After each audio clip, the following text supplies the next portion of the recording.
Hello and welcome to another episode of the Video Creator Show. I am your host, Grant, here with our other host, Augie Johnston. And today we are talking about sponsorships. Sponsorships are when a company agrees to pay you some money in exchange for you advertising for them. They come in many different forms, and there's a lot of things to know, a lot of ins and outs of the business, and you may not necessarily know how to conduct yourself when a company comes to you and wants to give you money to advertise their product. It can be surprisingly confusing. You may find yourself taking deals you shouldn't have, or maybe you don't get paid what you deserve, and we are here today to help you through this confusing and oh so interesting process of sponsorships.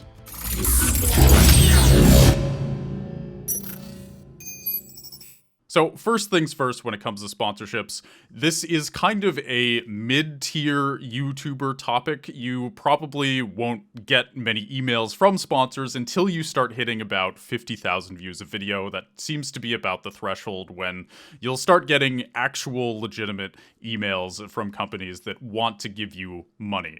So like Augie, you have some experience with sponsorships. When did you feel like you started to get attention from companies? Well, it did take a while. I think that 50,000 mark that you mentioned, I had never heard that before until you mentioned it. And it really, when I heard it, I said, yeah, that seems about right. So, I would say that was probably about the mark. You know, I had a couple videos that were blowing up to 300, 400,000. But you know, the standard video when I was like, okay, yeah, solid video was like 50K, you know, a bad video would be like 10K or lower. And yeah, I mean, the thing that's going to happen too, and we'll talk more about this, is you could get people start reaching out to you from the beginning, but beware, because there's a lot of trickery with sponsorships. When you know, like new brands are going to be reaching out to you, it's called cold emailing, and be ready for it once you start to get a little bit of attraction. But yeah, to answer your question, 50,000. Yeah, totally. So it's kind of an interesting threshold when you start reaching that part of your YouTube journey, because I think getting attention is part of the validation that comes from YouTube. And when you start getting attention from companies, that feels really good. But you do want to be careful. So you kind of mentioned that you need to tread lightly in this situation, and totally agree. So one example of how some people get, I don't want to say screwed through sponsorships, but they may not get paid what they deserve when a sponsor only wants to pay you commissions. So this is when a company comes to you and they're like, hey, we don't want to pay you money up front, but what we will do is you will get a percentage of every sale that you give us. If somebody signs up using your link for their product, then you get a percentage of each sale. And I think that is a legitimate way to get some money from a sponsorship, but it should never be the end-all be-all of a deal, in my opinion. And the reason for this is twofold. One, especially if it's like kind of a new company and you don't necessarily know if their back end is working very well, then if they don't have their stuff together, then you could be left holding the bag. So you end up putting an ad in your video, it hurts your watch time, and then you end up not getting paid because, you know, they couldn't even process orders correctly or something. That's kind of rare, but it does happen. And another reason for this is just like, keep in mind whenever you put an advertisement in your video, so you take a minute and you put it in the middle of your video and you're like, hey guys, go check out G Fuel or whatever it is, that will hurt the watch time of your video, because people, you know, it's not that they hate ads, but they would rather not watch them, so they will skip through them.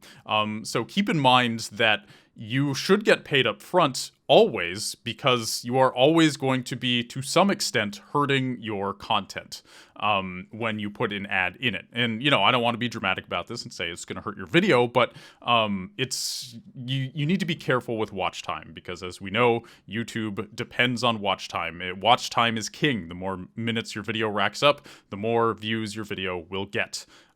So when people are kind of skipping through parts of your video, you're going to get less minutes. So I guess, like, Augie, do you have any advice? So let's say a sponsor comes to you and they're like, hey, we want you to help us sell our basketballs, but we only want to pay you commission. Like, how do you decide what you're worth? Like, how do you even know when to come back and say, hey, I want this much? Yeah, that's a good question. I think you know, when somebody comes to you, that's a little bit different than a sponsorship. Like you should start thinking about that as like an affiliate type partnership or something like that, because you want money up front, right? You want the money up front no matter what. If it makes sense to have them as an affiliate because you already use them, and you know you're gonna put that in the description down below. My advice to you would be is come up with a deal where they sponsor and they get that spot in the video, and they pay you a lump sum for that, and then also you are getting paid on top of that through affiliate commissions, right? So if that's how they're going to come at you and say, hey, we just want to do this on a commission thing, you know, nothing up front, then you say, okay, well, I'll do the affiliate thing, but we do need to have that upfront fee, and that's a win-win, I think, for both. Maybe you could even discount it a little bit. There could be something you could do there. You could find some middle ground maybe to make it work. Yeah, and I'm glad you brought up affiliate links or affiliate programs in general, because they are slightly different than sponsorships. So when I say don't take commission deals, I'm not saying don't take affiliate deals, because affiliates and commission deals are essentially the same thing. But the nice thing about affiliate deals is you only have to, like, you technically don't have to advertise them at all. Usually it kind of depends on the deal, but you can just briefly mention, like, hey, check out the link in the description for so and so, and that's it. You don't need a dedicated 90-second ad. You can just kind of in every video say a little bit, and then you'll get a little bit of traffic every video to your affiliates, and then over time that builds up. What we're talking about today is more sponsorships, where you dedicate a section of your video. And so as far as knowing what you're worth, in knowing what to even say to a sponsor with what you want, my old manager, so we had a company, I guess it's fine if I say the company, they were super cool, Long Haul Management. They came to us and they were like, hey, we can get you lots of sponsors. And so they would take 20% of each sponsor, at least with our particular deal, and they would tell us, the main guy there would tell us that for every 100,000 views you get on a video, you deserve $3,000. And so over the course of my YouTube career with Treesicle, we would often try to hit that mark. Sometimes we would often upsell, try to say like, $4,000 for this video that we expect to get 100,000 views. What do you think? And we would almost always get it. So just that is a good number in general. However, keep in mind that when it comes to sponsorships, you should really try to cultivate long-term relationships. So if you think there's a sponsor that would work really well for your channel, so, you know, if you're a movie channel, you talk about movies, and Netflix wants to sponsor you or something, you don't necessarily want to squeeze every single dollar out of your first deal with them, because you want them to come back. So if you can get 10 sponsorship deals with them because you were reasonably priced, then you're going to get way more money in the long run, and you're going to have a consistent income. So that's just something to keep in mind. You don't want to maximize short-term profit. You want to be thinking more long-term. Then the next thing I wanted to talk about is making sure a sponsor fits your brand. Now, sometimes a brand may come to you and they're like, hey, we have lots of money. We are Raid Shadow Legends, and we want to pay you $1 million to pitch our mobile game. That might be worth it for you, but keep in mind that when you do that, you may rub some people the wrong way, or you may just not be delivering what people are expecting from you. So every time you pitch something, you may think that your advertisement exists in a void, but it doesn't. So if you're pitching something that feels irrelevant, like your audience thinks like, why is he advertising this? This seems weird. That is going to take a hit to your reputation. It may not be a big hit.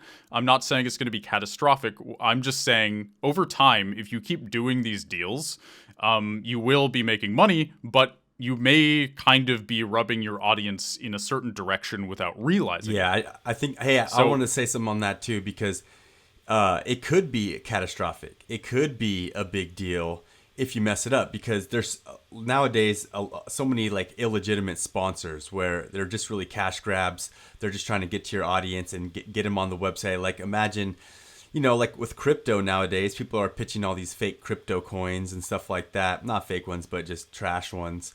And a lot of social media and YouTuber influencers are getting caught up in this world where, because like you said, we're, some random company, but we can pay a lot of money because maybe they're funded or they're just super profitable.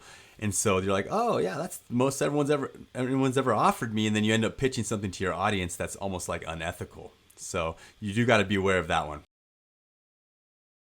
Yeah, and like you want to make sure whatever company you're doing is ethical, and the best way to do that, in my opinion, is just to make sure they have a history. Like if they've only been around for a little bit of time, then you want to make sure that you have lots of phone calls with them and they can kind of back up what they're saying. The best way to do this is, I mean, it depends. Like crypto is weird because there's so much like I don't know, nonsense with it, and I own some crypto. I'm not hating on crypto right now. It's just there's a lot of bad projects out there, and unless you really know what you're doing in that space, you do want to be careful because you could get swindled. You could. But whereas if you're advertising something more normal, like, I don't know, energy drinks or something. I mean, even energy drinks, some people is like, you're selling energy drinks? You're selling drugs? But yeah, the point here is just look into sponsorships who come to you. Don't just look at the money and immediately sign up.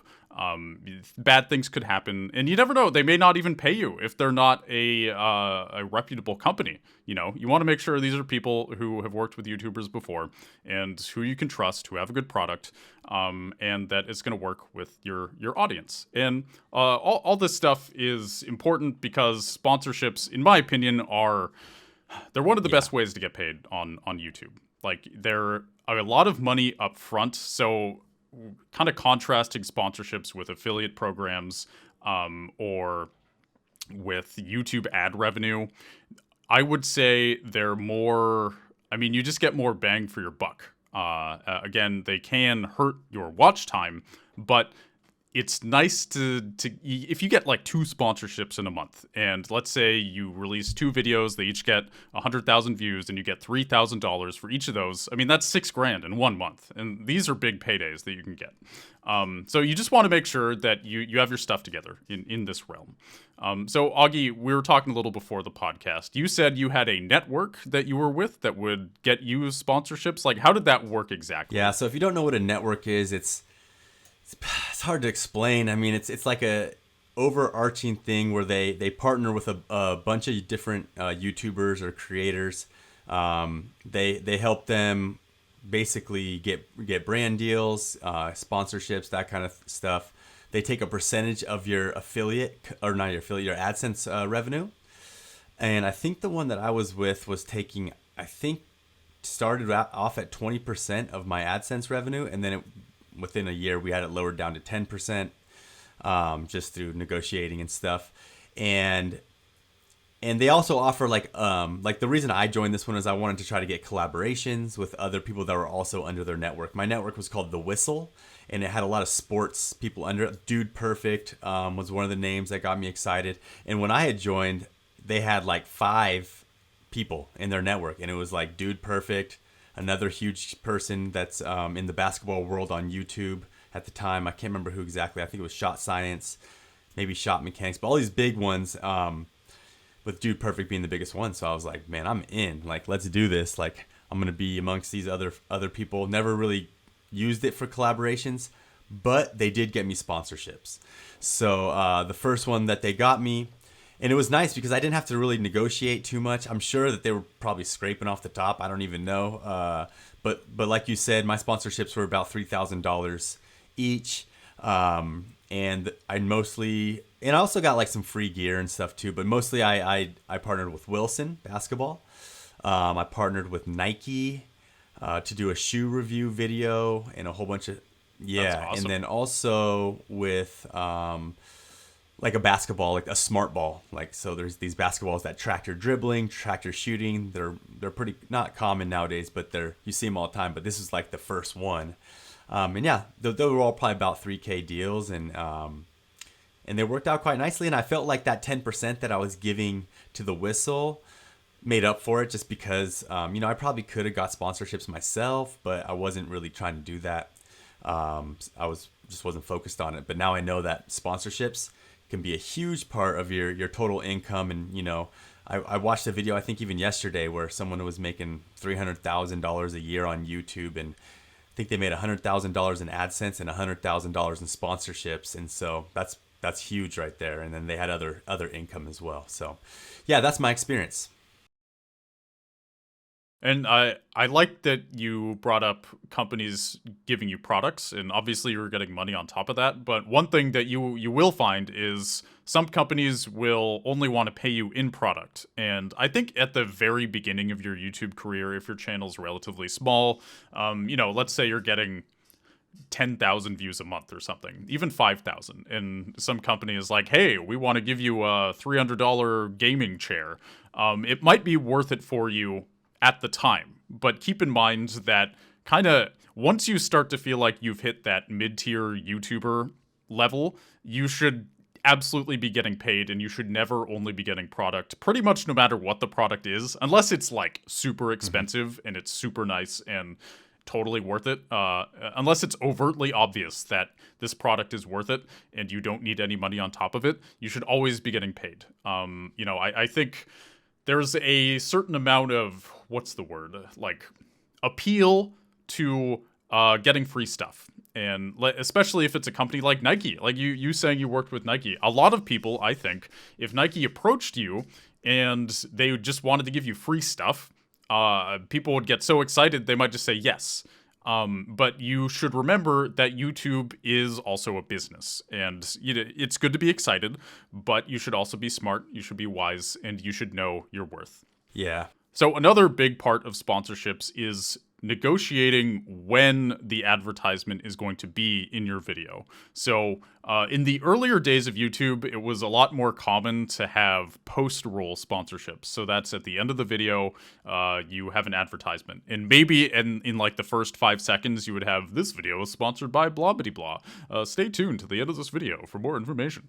But now it's much more common for companies to want to put your stuff in the beginning of the video. My advice, never ever put a sponsorship as the first part of your video unless they are paying you bank, okay? The reason for this is the beginning of a video is the most important part. If you are not hooking somebody, then your watch time is going to be trash. So you do not want to give away the golden part of your video to somebody who is not going to be paying you for what that may do to your video. So you want to be very careful about that. And I think you can say that to the sponsor, right? Like, hey, they want it at the beginning, say, hey, we need to put it in the middle, because if we put it at the beginning, then YouTube's not going to promote this video. People aren't going to see it. And if we put it in the middle, then it gives it a chance, and it's going to get way more views. You're going to get a better return on your investment. So that's a good idea. And one thing I would mention is, I've put sponsors in my videos and stuff. This is on my basketball training channel, but now at VidChops, we actually sponsor other videos. So we've sponsored videos, not a ton, but a little bit on Think Media's channel. And kind of what you just mentioned is exactly what it was. And kind of the whole process was great. Working with them was, all right, you're going to get this mid-roll, I think it was 30 sec, or I think it was 20 second. It was 20 or 30 seconds. And send us the script, and we sent it over. They revised it a little bit, sent it back, and that was it. They threw a logo on the screen, put the link in the description, and it worked out well for us. And on the other end, like for the sponsors, like you said, it's so powerful. Like, how do you build relationships and make strategic partnerships with these people? I mean, everyone knows Mr. Beast. What was a sponsor he had for a super long time? Honey, right? I think, isn't that the Google Chrome plugin, Honey? Absolutely. Yeah, I've been sponsored by them Wow. before. So there's a good example right there of a company that they're just sponsoring everybody, right? Because what they have to offer, it's not like super niche, right? It's like, it saves you money. It allows you as your checkout from any kind of store online. If there's any promo codes, it like scrapes the internet for them, and we'll throw a promo code in there and try to save you some money, which is crazy to think. But everybody could benefit from that. So So yeah, so they're just sponsoring up everybody. But yeah, Mr. Beast with Honey, he made his little sponsorship ad slots kind of funny sometimes. He just like they weren't boring. Like he spiced them up, and I felt like as on the creator side, you do want to deliver value in it. Don't just like speed through it, or try to find an angle maybe where you can like pitch it to your audience in a cool way where it seems beneficial to them and it's not just like scammy and just like whatever. But yeah, that's kind of a little bit of a tangent there, but that's kind of my kind of feeling on how you should actually deliver these ads. So maybe we should talk a little bit about that. Like, how did you deliver the ads in your videos, Grant? So the main thing that we would always keep in mind is you want to make sure you're giving something before an advertisement. So what I mean by that is if you have a sponsor in the middle of your video, you want to, let's say it's 3 minutes into the video. You want that first 3 minutes before the ad to feel like it's interesting in like the audience has gotten something out of that 3 minutes, and you obviously want to leave them wanting more so that they're either willing to watch the ad or skip over the ad, but the point is you want them to not click off the video. So if you have it too early in the video, let's say you put it like a minute in and you've barely said anything, you've barely made any points, then people may feel like they're getting gypped or something. They have to wait too long to get to the good stuff. And, this is an attention economy, and people can get what they want by clicking another video. So it is somewhat competitive, and you want to make sure that the first, we'll say 3 minutes of your video before an ad is like catchy enough. So I guess some examples of that are the most recent sponsorship I did was back in December, and we made a video about this game that had just come out called Deltarune, and we put a sponsorship on that video. And we wanted to make sure that we talked about at least one interesting main point and kind of wrapped it up before we got to the ad. That way, people could feel like there was substance here, and that like people can notice if it feels like you just put this video out to put a sponsorship on it. You should never want a video to feel like you only got it out because somebody emailed you and was like, hey, we'll pay you $5,000. Because I think we've all seen videos like that. So yeah, make sure that you give something before the ad. And then during the ad, so there's a bit of a balance here when somebody comes to you and they're like, hey, we need you to do X, Y, and Z. For this particular ad slot. Well, you do have some negotiating power. So let's say X, Y, and Z is like, you need to read this paragraph word for word. You need to say these 3 phrases word for word. Some companies can get very specific, but it might be kind of boring. Maybe they're not very good at this. Maybe you know your audience better. Maybe you know how to make your audience engaged with this ad better than the sponsor does. And if that's the case, if you feel in your mind that your sponsor is giving you bad advice, essentially, then you should tell them that. Like, hey, I think I can do things better, and I know my style. I know how to, what if instead of saying this paragraph, I did this paragraph, and there's more jokes in it, and, you still need to kind of say the important information, like, click this link for 10% off for the next 3 weeks, blah, blah, blah. It's like, you may have to say those things, but just be very aware of how you're packaging this and don't just half-ass the ad. I think that can be kind of appealing, especially, you make a whole video and then you got to slap an ad in there and then it's like, oh God, I have to edit another minute and a half or something. Put the time in. Like,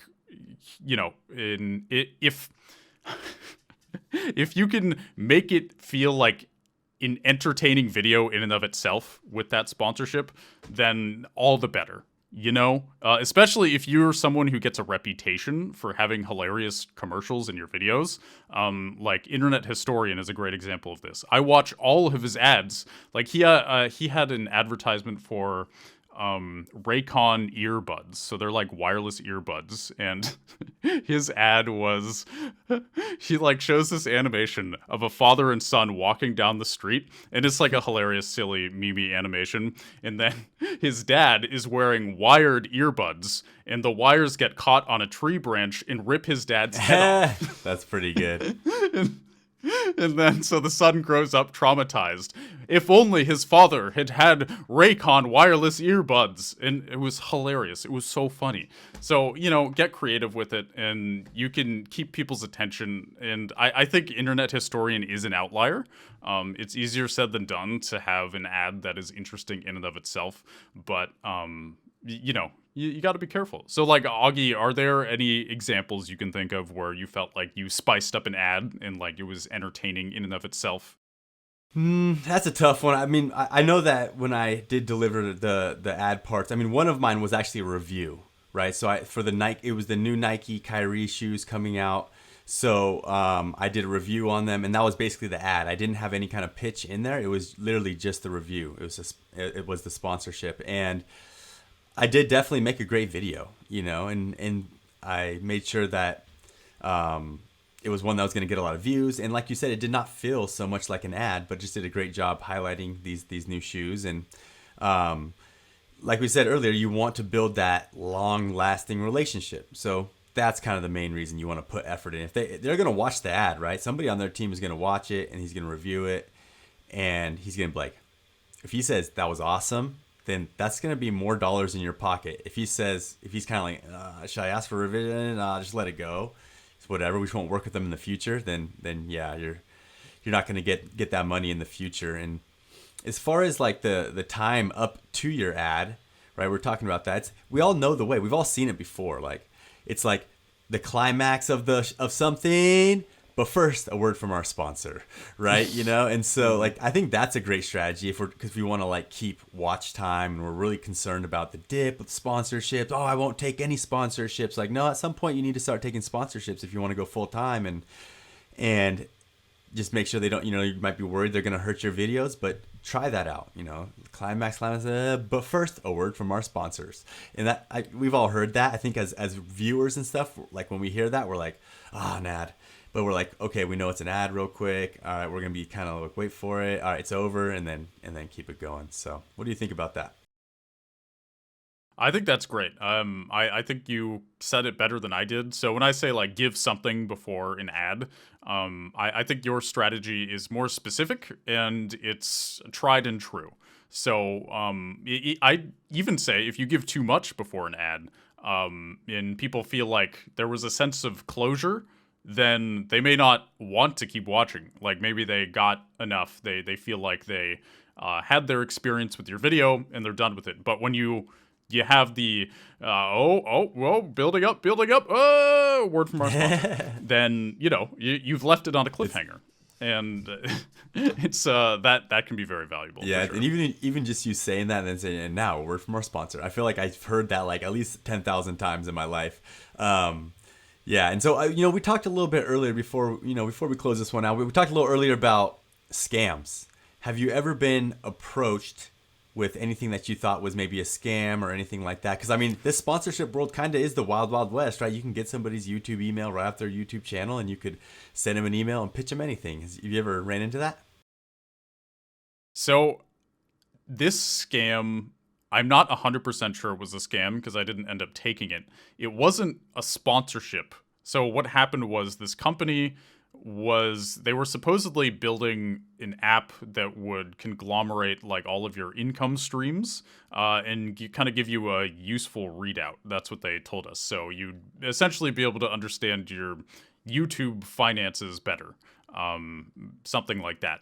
And they wanted to pay $1,000 to have access to all of my YouTube channel's data. So that includes revenue, views, all the different revenue sources.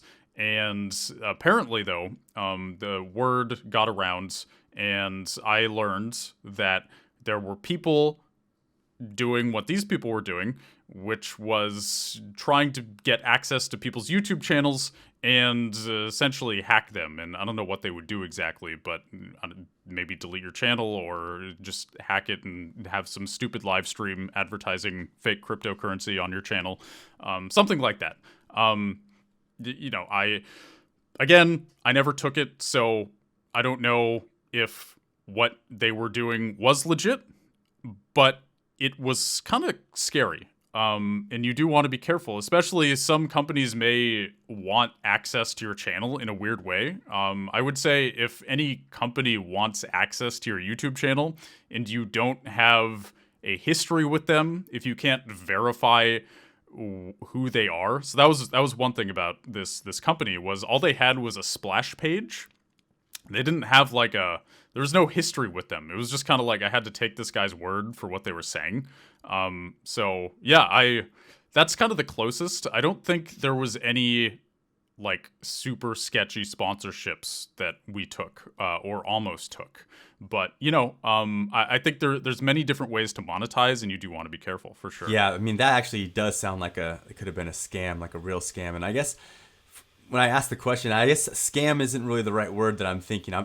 What I'm talking about is just you get hit up a lot. Like you're getting hit up by a lot of not a ton, but I would say for me once a week. I mean, or maybe once a month. I don't know. It's kind of a while ago now. Some company was emailing me for some kind of deal, and sometimes they weren't sponsorship related, but they were trying to get money out of me. And yeah, I mean random, hey, we're starting a shoe company. This is going to be competing with Nike, Under Armour. This is going to be the next big thing. And then, I'm like, oh, wow, I'm actually getting excited about this. I can get in the ground floor. And they were a legitimate company, but it was just like a flash in the pan, right? It was here today, gone tomorrow type thing. And I don't know what kind of deal we would ever work out, but it probably wouldn't have been one where I was winning in the deal, since they were just here today, gone tomorrow. So yeah, that's that. You ever? I mean, I'm sure you've got tons of emails. You probably had to filter tons. Yeah, and that is one reason why it's so important to get money up front. Is it may seem like, ooh, I could get in on the ground floor of this company that sounds really cool, but there's no guarantee. Especially I'm 30 now. I've seen the birth and death of plenty of companies out there. I think maybe if you're a little younger, maybe early 20s, late teens or something, it's more appealing to want to get paid in equity for a company, a new company. But man, I don't know. Chances of you actually getting anything substantial or worth your time from that is very low. Always get money up front. Always, always, always. Unless, I don't even know a caveat to this. I guess if your intuition is on fire and is telling you that this is going to be the next big thing, but I mean, how many times does that happen where people are like, oh, this is going to be huge, I'm going to be rich, and then nothing happens? That happens all the time, and I think that is good to be aware of. Yeah, I totally agree with that. So we've covered a lot of bases here. We've talked about making sure to always get money up front, always verify the history of any company that you may potentially be working with. A good goal is 3,000 views for every, $3,000 for every 100,000 views. So obviously that means $1,500 for every 50,000 views as well. So these are kind of the basics. Never take commission deals, just straight up commission deals, unless it's an affiliate program, which is different. But now I did want to make a clarification about mid-roll sponsorships. So when you have an ad in the middle of your video, make sure that you should be getting more money for that than if you had an ad at the end of your video. So a big kind of negotiation point is when an advertisement should be in your video.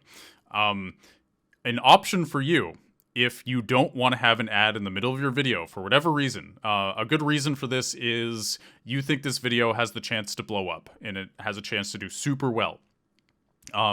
which will give you lots of attention. It'll get you lots of ad revenue, blah, blah, blah.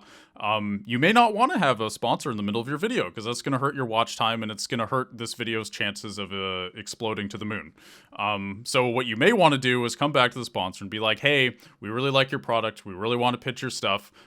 But for this particular video, we'd rather put you at the end. Could you pay us a bit less and then have the ad be at the end of the video? This is always an option. Sometimes they may not go for it, but I think there are situations where you're trying to maximize watch time, where it is wise to get paid a little less for an ad that is less likely to hurt your video's watch time. Yeah, I think that's pretty fair. If it's going to take 10% off or something, I think that maybe start with that, right? Be like, oh, could I put it at the end? And, I'll give you a discount on the ad, 10% off or something. If they go for that, then that was some pretty good negotiating, I would say, on your end.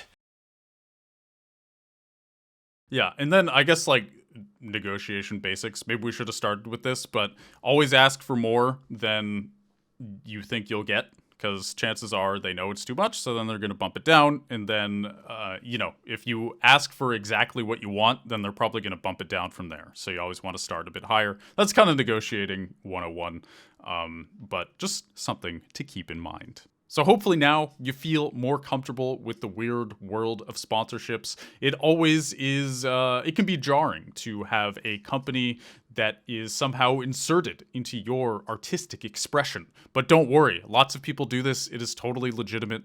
Do not let the haters get to you, and make sure that you are being true to yourself, however, that whatever you're pitching matches your brand, matches your morals, and is something that will inspire you, something that you would actually use or your friends might actually use. And the world of sponsorships is yours. It's your oyster. You can do it. Seriously. Like, I know it sounds daunting, kind of making your own money by talking to companies and having commercials. Imagine you making commercials, but it works and it happens, and I've done it for years, and Augie's done it for years, and it's honestly not that hard. So we've talked a lot of the most important information to stay safe and to stay successful in this world, and I hope sincerely that it has helped you out.